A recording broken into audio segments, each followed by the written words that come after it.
This is Hacking the Afterlife podcast with Jennifer Schaefer. Jennifer, how are you, my dear? I am fabulous, Richard. How are you? I just love the fact that you're all lit and you have this like really interesting backdrop and your house and stuff like that, and beautiful lilies behind you. And I have a photograph of the creek near my house back in Northbrook back in the day. I love that. I love springy or fally. I guess fally. Yeah, I think part of me is still holding on to summer, clearly with the way I dress. Well, we do live in California, so that's allowed. I know. Right? And it's beautiful here right now. But I was just up in wine country. Oh, you were? How was that? Where did you go? Los Olivos. Los Olivos. Los Olivos. And we stayed at Dimitri Winery, which was amazing. And I had 2 nights of wine and spirits, which was also amazing. Oh my gosh, how cool was that? It was super cool because this is what, I love. We'll be doing this later on once people start venturing out more. So it was a lot of research, but it's such a great town and it's not as far as San Francisco or, and it's just, it was fun. It was a lot of fun. So for those tuning in to our Hacking the Afterlife podcast for the first or last time, Jennifer's referring to, she does these wine and spirits events where people all come together. What's the average number? The average number is right now it's anywhere between 10 to 20 outdoors. And so people come and maybe they just want to listen. Maybe they just want to hear what's going on. And maybe they've got somebody they really want to talk to. Yeah. I get a mix of all of it. Well, I've been to a couple, and I think I filmed one of them for you just for fun. You did. And they're mind-bending, and as well as everyone in the room gets to experience something about, why they're on the planet. It's a wonderful touchstone. So, it's also like, I know people ask me, how do I book a session with Jennifer? And I say, well, go to jenniferschaefer.com and etc. JenniferSchaefer.com. And I also let them know that you do a lot of law enforcement stuff, so she might be booked. So this is a way for somebody who is afraid of doing a full-time, session with you to get their toe in the water. And there's going to be a couple events even this next month. I have to move a couple of them because I'm going to Portugal and then to London. Really? Front 4? Are you doing a gig or what? Yes, a couple of them. So I'm going to a yoga retreat in Portugal. Really? Where I'm going to be reading people as well. And then I'm going to London to do a couple wine and spirits for a friend of mine that's a doctor. That's so cool. And then I come home. Yeah. Wow. Well, I hope you're there like a pioneer figuring out how we can do this, right? How I can tag along. What I'm going to be doing. Hello. Hello. Because I think it's fun for people to have destinations. I like going with an intention of, I don't even do yoga that well. I did it with my daughter this morning, but it's something that we could do together that I love. As you see, there's my Peloton. Over your shoulder. Yeah, that's right. But it's it's so good. It feels so good. Well, I think, listen, I get emails from all over the world, and I know that England, they have a very strong tradition of talking to spirit. They have colleges. The whole idea of Findlay College, yes. Findlay College, and I talked to some people a while ago about us going over there and doing some kind of an event, but people always wonder, like, why would I be in the event? I mean, literally, because they want to talk to spirit. Rich, well, I'm just saying, I know, but you know how I work better than anybody else. You also you're like the medium for the mediums, and you are a medium, but you want to vet it.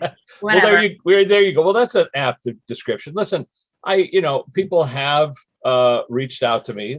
Let's call that reaching out, where it's problematic for them to hear us casually chat with people on the other side, because of course they spent their whole lives denying that's possible.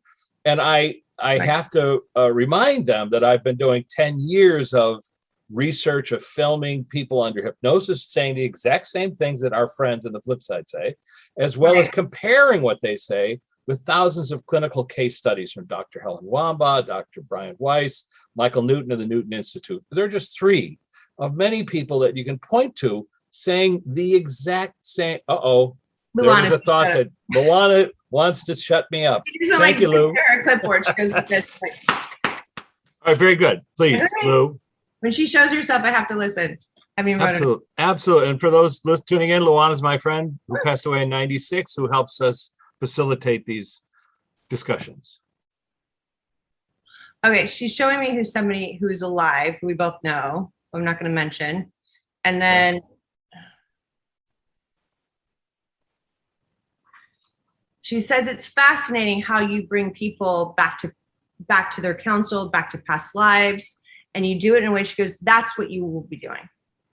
Okay, what Luana's talking about is that after filming 50 people under hypnosis, accessing their counsels and the afterlife hallmark, all the same hallmarks, I realized by accident that I could help people do the same without any hypnosis. I would, like having coffee, I would just say, well, what was that dream that you had? You want to examine it? And then the next thing, so this happened the other night in Boulder. This filmmaker's a friend of mine. I won't say his name, but his father-in-law had passed away recently. And so I just said, do you want to see if we can talk to him? And he was looking at me like, what are you talking about? And I just said, well, let's just play this game. And I call it a game because I'm leading them into the game. And then I'm asking them to ask. But eventually he's seeing new information from somebody not on the planet.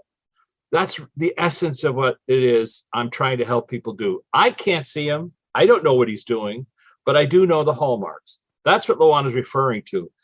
Talking to councils, which is, if you pick up the book, Architecture of the Afterlife, there's 50 examples in there. There's a lot. But Lou, that can't be the only thing you want to talk about. What's on your plate, my dear? She's just saying she doesn't want you to disregard the capacity that you have to help build people as well, including, and then she showed me including myself. So I'm going to say that on air. I'm not going to, you know me, I don't have it in me to think of these things. Yeah, no, you didn't plan in advance. I think I'll have your old friend Luana say this compliment to you. No, I get it. I get it like that, but she says that that's the way that you do it is brilliant. You do it fast, and it's something that people should. The more people that watch it, the more she's showing me, the more it elevates groups in their awareness. I found that to be oddly the case. For an example, when I was talking to this guy the other night, he had a council of 6 chairs. He had never seen a council before, didn't know what I was talking about, but he saw 6 chairs. 3 were occupied, 3 were empty. So I went around to the 3 people that were there, and each one I said, are you familiar with my work? The first person said, oh yeah, Rich, said to him, yes, we are familiar, or I'm familiar with your work, and I know what you're doing, and we think it's a good idea. Let's just say that. The next 2 never heard of me. On the same council. It's not like they're sitting around the water cooler going, who's this martini guy? I mean, they didn't hear of me. And it's not like I'm trying to get them to say, good job, buddy. I'm trying to point out that even in the same council, you have differing opinions. And if a person was making that up, why would they have like 1 out of 3 be aware of it? Exactly. And that's that also shows that you're not forcing it either. Yeah. And it's hard to even fathom for people. When my son came, like when he was 7 years old, and I think I might have mentioned this before, he mentioned how, some of his past lives, and it was fascinating, and I documented it, but like he said, he goes, yeah, I used to help people climb Mount Everest. Wow. And he goes, I'm like, so did you make it to the top? And he goes, I was showing off, Mom. He goes, I died. I didn't make it to the top. He goes, I fell and I died. But he goes, I didn't die from the fall. I died from freezing to death. I'm like, whoop, wow. Whoop. I'm like, wait a second. And this kid is fearless with skiing, with everything. Like mountaintops he used to climb. Since the moment he could walk, he would climb anything. It drove me crazy.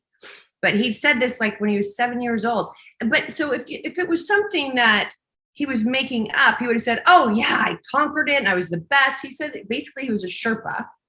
Yeah. But it was somebody that helped these wealthy people and that he fell. Wow. I've never heard this story. I've met your son a few times. And then the other time was, he was describing this mother. He goes, because I used to have to walk him upstairs every single night. And I was just mad one night, which is awful. I'm like, Jack, can't you just go up to bed? And he goes, Mom, you don't understand. He goes, last time I didn't do that. He goes, she died. My mom was blind. And I would have to walk her upstairs every single night. And the one time he didn't do it, there was a fire that happened. And I said, well, was I your mom? And he literally looked at me and goes, oh no, Mom. No, you were never my mom. You were my mom's friend in some other time that drank beer. Wow. I have such a stand. Like, I don't even like, it's not even an issue, but he would go ballistic when I had a beer. I could have champagne. I could have diet. I could have whatever I wanted. He didn't care. But when I drank beer, ever, from the time he was like 4, he just went ballistic. Would cry. Let's ask Luana about this, and not specifically about Jack, because of course that is his own thing. But let's ask Luana about that, because it is a question that people have. People talk about epigenetics, where you carry along fear from lifetime to lifetime in your cells. You're talking almost about a phobia, carrying some memory of a previous life. How does that work, Lou? Do you want to talk to us about that a little bit? Yep, I think that's why she put it into our heads, or my head anyway. She's like, which isn't that easy to get into nowadays. Probably address that later.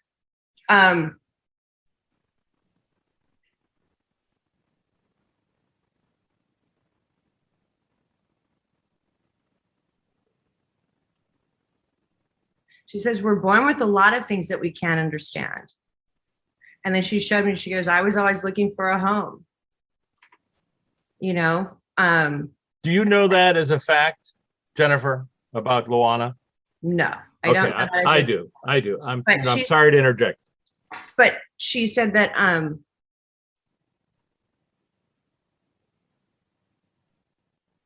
she said I had to find where my home was. I had to find where my home was. And she's showing me her heart and in her gut, like a knowing. She said that's what took me. One of the main reasons she believes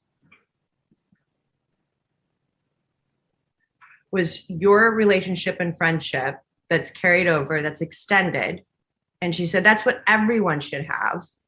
But she also says that her place was to find love, which is home. Love is interchangeable with home. She said, that being said,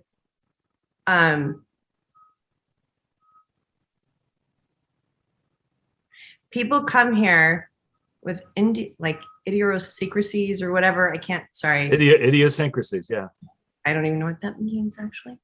That get triggered as we get older. And sometimes it has to do with the age. Sometimes it has to do with the atmosphere or the people that remind us of why, when you get that bad feeling when you're talking to somebody, or you get that, oh my gosh, I love this person, or this pet even, and you have no idea why you would love them. They might even be a piece of shit. She goes, but you still love them. She goes, that's from something that is either like at the, say it one more time. That has to do with either she's talking about the frequencies, the calculations of a time, a place, an event, and it gets triggered into your electromagnetic field, and like it activates your DNA. And almost like we've talked about this in terms of deja vu, like a blueprint. Right. So she showed me actually my first trip in a plane. I was 8 years old. I was going to go see my grandparents. And she said, I was obsessed with it. That doesn't really, like, kids don't get obsessed with plane rides. They just don't, I don't think. But I was obsessed with it. And then it scared me. But she said that was something that, was built into my head since the time I was born that gets triggered. Like I had to be in the air, but yet I did, she said it was quadruple fold for me. I had to be in the air. I had to be flying. I had to be, the one thing that was either got miscalculated was the fact that I was too afraid to be a pilot, but it was always, I had to be with pilots. Like it was just a weird idiosyncratic thing. Right. I can't explain that. It has no justification for, anything in this lifetime. But so Lou, everything that I did. Well, so that's a great example. Thank you. And it's like I think I saw something the other day online, an Arab kid in the pilot within the cockpit talking to the pilot about all the levers and how they work. And he was like 7. And the pilot was like, how do you know this stuff? But Luana, so let's just talk about the repository of that information, the blueprints of who you are. Is it carried in an energetic field? Lifetime after lifetime after lifetime until it's resolved. Are these things that we can find in the Akashic Library, for lack of a better term? Yes. Everything is just nice. She showed me all the frequencies just being packed nicely in each, like in a box. Like in a box. About you. Yeah. Yeah. She goes, she goes, but metaphorically speaking. And what did you carry over into your lifetime, Lou? She just showed me a black box like the plane ride, taking all the information in. Everything is in there. Oh, that's brilliant. She said that is what is calculated. Oh, it's a good place, that show. Oh yeah, sure. Okay, one of the last seasons where every single thing they said was documented. Or whatever. It's just fun. Like recorded. Right. Well, yeah. And that's a question about Akashic records. I mean, people get hung up on the term. It just means invisible in Sanskrit. But the idea that we can all access our library, let's just call it that.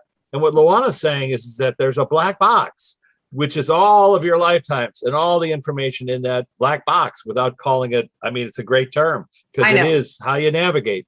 She says it's colorless. So whether you say it a white box, don't get offended by it. She says clear box, but black box, is a term we all know. So Lou, just show Jennifer some of the things that you carried into your lifetime from previous lifetimes. Starvation. For what? Starvation for more. And she's showing me like passion. She's showing me, that's war, did you say? WAR? No, more. So starvation for more. Like she's showing more. Me, okay. She's showing me not hunger. She always had food, but she's showing me like she had to go see the world. She had to go experience. She was basically a nomad. She says, but yet she was constantly looking for a home. Do you want to show Jennifer when that was or where that was on the planet?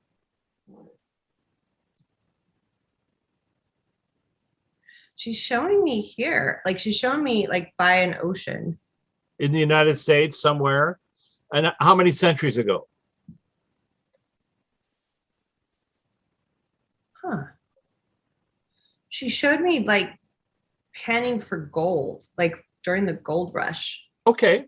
And so were you a male or female? I was a female. And were you panning for gold? No. I was feeding the people that were working on the railroad. Okay. And was it in the state of California or some other state? Literally. She's showing me Kansas. Okay. I'm judging. That's fine.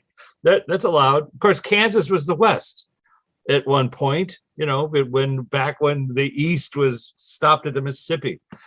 And so that's interesting. Was that a difficult lifetime? Was that a fun lifetime? Very, very difficult. Was I in it? I mean, I don't want to interject myself, but was I in that lifetime? I felt like you were an Indian at that time. Okay, a Native American. Okay. Was it that Lakota lifetime that I've referenced? Yes. Did we cross paths? Yeah. Yes. She learned either medicine from you, like herbal medicine. Wow. Okay. And where was it, in a city setting or out in the countryside? Countryside next to a river. Next to a river. Wow. Was that I'm just going to ask, yes, no, Missouri? Kansas? Yes. Okay. Kansas or Missouri? Doesn't matter. Big river. Yeah, I thought Kansas City was Kansas City, Missouri, which is funny, but hold on. Well, that would be Mississippi. If it was Kansas City, Missouri, that would be the Mississippi, the mighty Miss. Well, hold on. I hate to do geographic things at Lou. Where was it? Yeah, Mississippi then. Okay. And for those who are fans of the book Phillipside, I'm not going to go into it, but you reread the chapter where I remember being a Native American, and you'll understand why this is a very powerful thing to hear for me, that we knew each other somewhere along that timeline. Absolutely. You always helped her. Like you guys have always helped each other. Fascinating. And how did your life end? Part of your grief was that you couldn't savor this lifetime. Well, thanks for reminding me. He goes, don't worry. We took turns. Okay.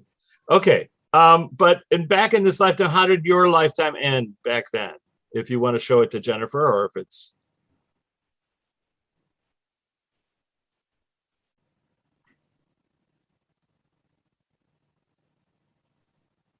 She was killed, brutally killed. Okay. I'm sorry to ask. It was just a question popped into my head.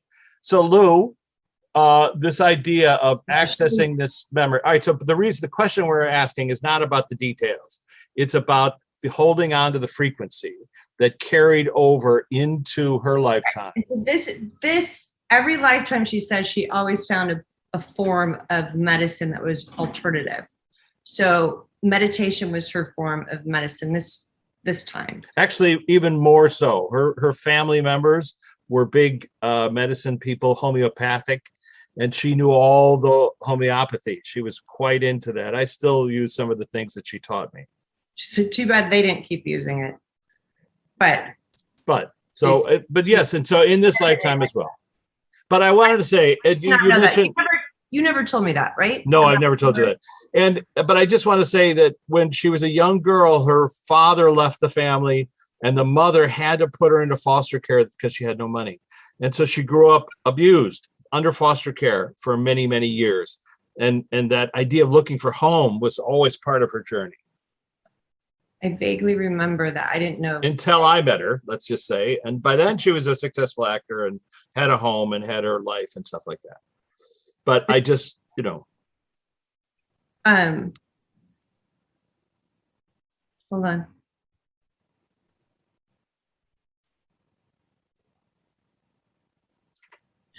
Her one regret is not having a kid, but there was no possible way she could have. Well, I was her kid. No, Fair enough. That's a joke. Well, at the time, so whatever. And that was our plan, was that I would have a family and she would live with us. Yeah. So she's showing the correlations and the frequencies that, she says, please don't feel bad, Rich. She goes, it's just, we inevitably tried to save each other through many lifetimes. And she goes, the gift that we were given this lifetime is that we get to do it from here and from there. Yeah. And what a great gift you've given me by showing up in my life again, after you crossed over and really literally dragging me by the throat into this world. But as a skeptic and me trying to prove how wrong you must be, but you continually proving how right you are. And for you to bring Jennifer and I together, and for you to be the Jennifer on the flip side, helping people. It's an uncanny thing for somebody who passed away in 1996. And here we are having a conversation as if you're literally over my shoulder. Which she is. So knocking you upside the head. And again, for people who are tuning into this podcast, I can't say it enough. This is true for everyone. It's not just true for me and Jennifer. And our conversation with Luana is not unique to us. Everybody has a Luana in their life. Everybody has somebody that they can connect to on the other side. And they should try, because the worst that can happen is you might learn something. Yes. And you can't judge it when you do. Very good. And she says, stay in the question. It was your job to be a skeptic, because if you were all into this, people wouldn't listen. It was good that you came from a skeptical background and remain. She goes, but you remain in the question that made it to where you had to know. Exactly. And I've always tried to allow, am I making this up, or is this actually data? And eventually you get to a point where you go, I'm not smart enough to make this part up. Billy just came through again, and he showed me the Joseph, like the Mormon thing. And he says, "You and I had that." Oh, that's a great point. That's a great point. Well, and Bill Paxton. Yeah, Billy. And so the reason we mentioned that, of course, because Bill Paxton did the show Big Love.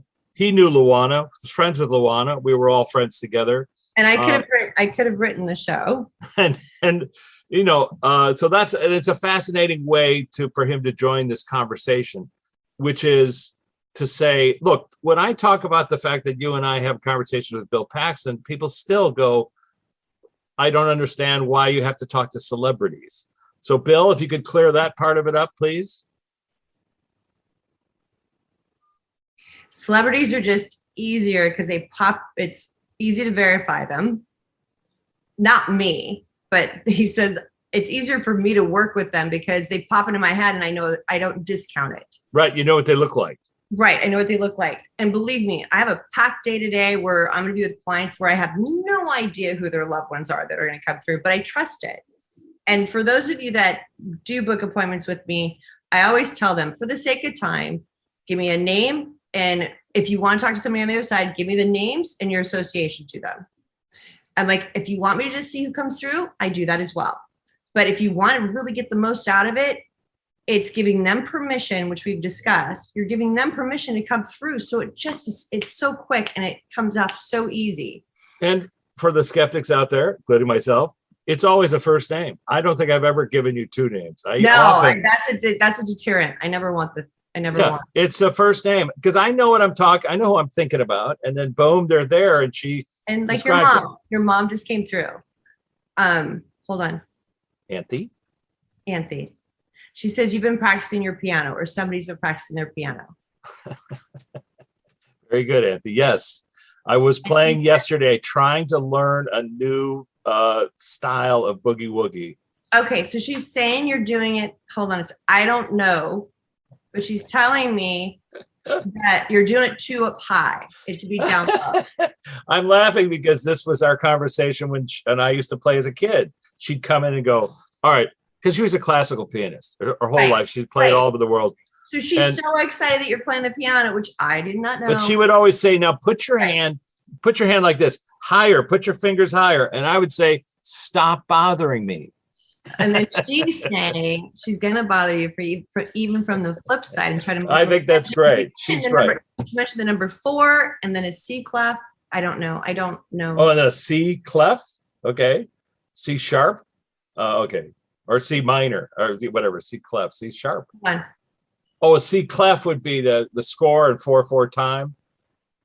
What is it about, Anthe? What do you want to talk about in terms of music? Go ahead. You've just put a score sheet in front of Jennifer's eye. She wants to talk about you can still have a higher vibration with a lower note. Oh, brilliant. Okay, people are familiar with a G clef and a C clef. This is so interesting. So this is very interesting. A lot of people feel like they can't be connected. Is that weird? Okay. Yes. So a lot of people think that they can't be connected when they're not feeling well, or when they feel down, or when they feel like somebody's sucking their energy, or whatever it is. She's saying it doesn't matter. You can still have that environment, but still be able to play and have fun and be connected. Know that you're always connected, even if you feel like playing a lower note. It's all music. It's all the same. It's all the same, and it's all music. And I just want to clarify that you just said we're always tethered. And so if you look at music, and if you look at octaves, what octaves mean. So if you're playing a G note way low on the piano and you play the G note an octave higher and an octave higher, all of those vibrations are the same, but at a different frequency, okay, a little bit higher rate. And so the idea is that when I'm speaking, there's multiple tones within my voice that people on the flip side who might be listening at a range way high can actually hear what I'm saying. Right. And focus on it. So it's almost like an echo of an echo of an echo of an echo. So you can always converse with people on the other side because your voice, your thoughts, your emotions are always connected to them. Your heart is the centerpiece, the calling card. So it was interesting. I went with Chris Mackerer as well as this woman named Cinzia. Cinzia is this beautiful singer. And she can speak Italian and she can speak French. And she has an, and when I talked to her about Prince, well, Prince popped up in my head. I told her how Prince talked about frequencies. He's one of the first ones to bring up frequencies. And she's like, that's brilliant. I'm like, it just ding, ding, ding, ding, ding. And then she said, she goes, Jennifer, everything is a song to me. Every movement, every, encounter, everything can become a song. And she's like, and there's no bad songs. And so that's also something that, and it was just so, when I did my wine and spirits and I read everybody, she would play her guitar and sing afterwards. And it was heaven. It was so amazing. And we've all had that experience listening to music where it resonates on some level. It might be a memory. I was looking at the trailer for West Side Story today and remembering how I saw that movie when it came out when I was a little kid. And then I saw it on Broadway and I remember tearing up and being upset over the story, even though I've seen it a million times. Mm-hmm. I know it's going to happen, but it's the resonance of the frequency. So Will Shakespeare wrote the story. So that story has continued on, resonance of tragedy and love and compassion and passion and losing and loss, all those things. And it's almost like we go to the theater to recall why we chose to be on the planet. Those frequencies that we've done before, that we recognize on a stage or in a film, and then it brings out the emotion. Music is the same way. So if you're listening to a song that you used to sing when you were a child, you're right there in that resonant frequency of mom, dad, family, happy, joy, that sort of thing.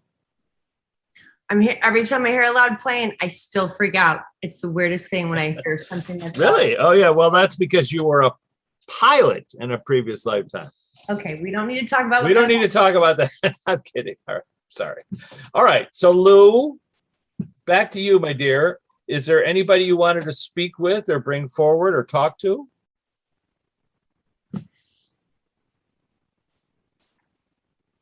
She's saying thank you and I love you. You. Oh, very nice. Very sweet. She says we have a good gig, you and I. It is. It's an unusual gig. But thank God for Sherry. My wife. My wife who Luana met and looked at me and said, she's an angel. Don't lose her. She is. When she talks, how did you know? I listen because she gets these things that come in and it's just so. By the way, and Sherry is a skeptic. So, I cannot talk about our podcast with her in shorthand. I can't say, oh, we talked to so-and-so today, because her mind goes, Mer. But if I talk to her about the content, helping somebody or somebody, who needed help and we were able to help, show the path, that she completely understands. Yeah. Is down with. And she still likes me, I think, which is she's a huge fan of you, but she's not a huge fan of me. Let's just put it that way. But Luana, and so this idea, okay, so this I just want to reiterate. We're here talking to my old pal who passed away in '96, who helps us. And the idea that it's unusual for us to be doing so, obviously. Right.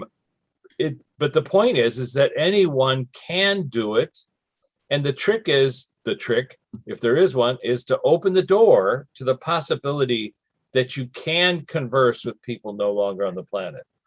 As you see, right. Jennifer has just appeared back on the planet. Where did you go? I went to go plug my computer in. It's just not. Oh, okay. All right, very good. We can't lose you. We can't lose you and the computer at the same time. I know. So Lou, in terms of frequency, yes. In terms of carrying forward phobias, which is how we started this conversation, carrying forward, like your son remembering falling, and freezing. There we go. So are those things sort of, and can we reverse them by accessing them? I mean, how do we get out of the phobias? So she just showed me how so many kids have like ADD and ODD and whatever else you want to label it. But she said they can remember bits and pieces, but it doesn't stick. Like the stuff that he told me, he wouldn't remember. It comes through just like my whole, thank you. It comes through just like my whole day at work. So like the first 2 minutes of the day when you wake up, I explain to people, I'm like, please don't take it personally when I can't remember. It's the first 2 minutes when you wake up is my whole day at work. It comes through, gone. Thank goodness we record this and that you document it, because I wouldn't remember it. And there's so many great nuggets that I get reminded of later. Hold on one second. It's better if we're able, if we have something that we know we don't feel is right, whether it's a relationship, whether it's an allergy or something wrong with us, or, mentally, physically, it should be looked into to see, well, where is this coming from? Where is this coming from? And now, Luana, you were a Buddhist. You did a lot of meditation. Right. And she just showed me that. Hold on one more second. Sure. Like, I got a headache last week. I was in the shower and I got a headache. I'm like, wait a second. At least now I know, I could have thought, oh, did I do all my stops like a little kid? Did I drink enough water to do this? And I'm like, who does this belong to? Who does this belong to? I said it 3 times, and my daughter kept popping into my head. And so I called her up. I said, Blakey, I feel like you have a headache. You need to drink more water. You're very dehydrated. And sure enough, she was. She's like, thank you so much for telling me, because I am so thirsty and I have a headache. But it's things like that. So even when you have an ailment, or you're starting to feel bad, or you feel like, why am I feeling this way? Do the check, say it 3 times. You never have to say it out loud, like, who does this belong to? Who does this belong to? This is your cappuccino, ma'am. Yeah. You keep asking me who this belongs to. Oh, sorry. Exactly. They reminded me of that. They put that in my head to remind me. That's a great example. And so how does that mechanism work, Lou? I mean, her daughter has a headache. Who's sending the message? Is it the daughter, or is it Jennifer's higher self, or is it whoever's in your energy field? So if I have friends that are in my energy field, even if I haven't seen them in a year, they're still very close to me, and I can feel certain things from them. But a lot of times we just, I have a practice to get away, but a lot of people take it on, and they're empaths. They're feeling more than ever. When you're empathetic, you feel things you might not understand, that it's not you, it actually is someone else, and that and then not to tag it to something that's going wrong in your day. Luana, I'm going to ask you a question. Give me the answer, and then I'll explain what this means. Is this related to quantum entanglement? Yes. Okay. And the reason I can say, she's showing me, which I'm sure it means something else, to like the 10th degree. To the 10th degree. And did you mean times 10, or like in another realm almost degree? Like super. All the other realms degree. All the other realms. Okay. And let me just break this down for a second. I've noticed in casual research, not in scientific research, identical twins feel the same thing. They have phantom experiences. Right. One breaks a leg and the other one experiences it. I know my father, when his brother fell down a flight of stairs, my dad fell down a flight of stairs, like at the same moment. It was almost like, they were both pushed. Or my daughter had a seizure. I was in the grocery store parking lot and I couldn't breathe. All of a sudden I felt like I was having a heart attack. I actually felt like I was having a heart attack. And at the same exact moment, my daughter lost consciousness. So okay, I'm sorry to hear that, but I just want to point out that she was really young. But I also want to point out this is related to quantum entanglement. Quantum entanglement meaning when you have 2 photons that are created in the same space, one, you can put it into deep space, but if you irritate or change it, that one reacts no matter where it is, simultaneously, not a message, simultaneously in the field. So when Luana says what we're talking about is related to quantum entanglement times 10, or to the 10th degree, all those 10 levels, that would mean, so that's how it is that you can have a dream about somebody and then they call you on the phone. You can have a bad feeling about someone and then they turn out to be the creep that you thought they were. That's also why you meet somebody and feel like you've known them forever, and you have known them forever. Right. So, but this is something that hasn't been studied, hasn't been looked at, but this is what we're looking at. Quantum entanglement of conscious behavior, of how people interact with each other, as well as how it occurs on the flip side, meaning that's not going to change. She also brought a very good point across. So when I felt my daughter, she showed me how, when I knew it was her, and after I talked to her, I sent her healing. So it's something that is interchangeable. So I felt it. And by giving her healing, you know, and trying to help her with it, it took it away from me completely, and it helped her. It made it like, and so that's another part of entanglement. And as well as just the thing that we just mentioned, meditation. Med means measure. The power of prayer for people that. Meditation means to measure in Latin. And so it's been shown scientifically, the Tonglen meditation by Richard Davidson, University of Wisconsin, that can cure depression. But what is the meditation? Where you picture someone that you know and love is not well, and you heal them by channeling, calling upon the healing light of the universe, and you shift it into them. You give and take. That's what Tonglen means. You pull out the illness, you turn it into healed light, and you shift it back. And so I was just going to say, again, this is right along the lines of quantum mechanics in terms of accessing somebody, healing them with your mind. Now, they won't always heal. Maybe that was part of their life. So like the Mormons believe in tithing. Stay with me. So you give 10%. I donate all my time to law enforcement and families that have missing children, which is about 20% of my work, sometimes 30. People like back to like manifesting, you can't receive what you don't put out there. You have to match the energies. So if you're helping people, or if you are not to a detriment, not to where you're sacrificing yourself, but if you're helping other people and you're helping the planet, that comes back to you. Wow. That's very interesting. First time I've ever heard tithing used in a sentence that makes complete and logical sense to me.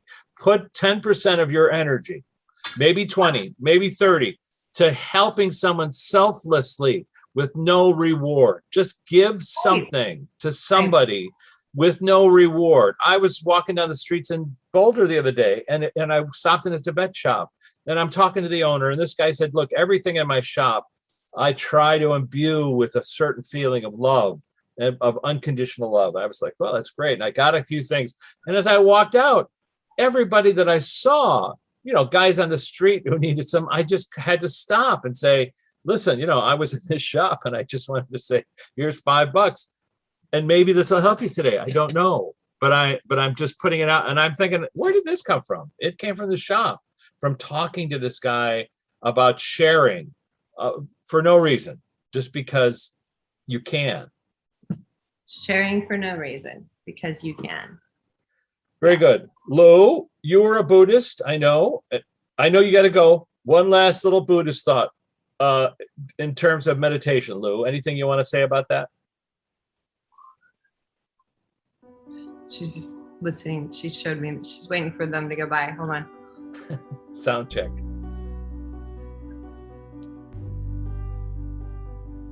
Don't get caught up on the how. You can meditate when you run, because people that get caught up on the how don't do it. So eventually you'll want to do it the right way, or whatever right ways for you, but don't get caught up on the how. Just start. Whether it's just eating, where you're eating and you're just focusing on every bite, you're eating with intention, or you're eating, with gratitude, being grateful. Anything that you could do to stop the loop in your head, the constant loop.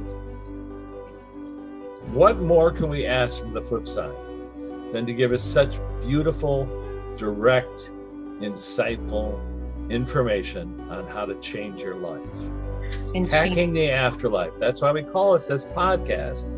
She just gave us a wonderful life hack. Thank you, Lou. Thank you, Jennifer. We appreciate your talents. We love you, and we'll catch you on the flip side. Love, love. This has been Hacking the Afterlife podcast.